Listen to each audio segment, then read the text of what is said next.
Айша, сен маған ренжіп қалдың да, кешірші, мен негізі саған емес, Ернұрға ренжігем. Егер сен жеңіске жеткенде мен бұлай істемейтін едім, керісінше құттықтайтын едім ғой. Ренжімеші, мен де бүгін сені құттықтап келдім, саған кішігірім сыйлығым болсын. Мәссаған, мынау қандай әдемі сыйлық. Мен осындай блокнот алғым келіп жүрген. Рахмет саған, Айлин. Саған ұнағанына қуаныштымын. Тоқташы, бетінде бір нәрсе тұрған сияқты. Қане? Кетті ме? Мына бетінде, құлақ жағында. Болды ма? Аха, иә. О, Айша, Айлин, сен де мұндай кірсіңдер ғой. Жүрсеңдерші, далада қысып болып жатыр. Айша, сен от жаққансың ба? Бетіңе күйе жағып алыпсың ғой. Қайдағы күйе, не айтып тұрсың өзі?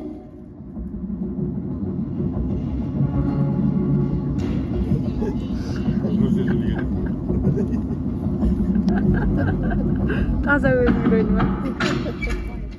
Саламат апай, шұғыл жағдай болып тұрады. Бекнұрды бір 10 минутқа жібере аласыз ба? Саламат, жарайды, Бекнұр бара ғой.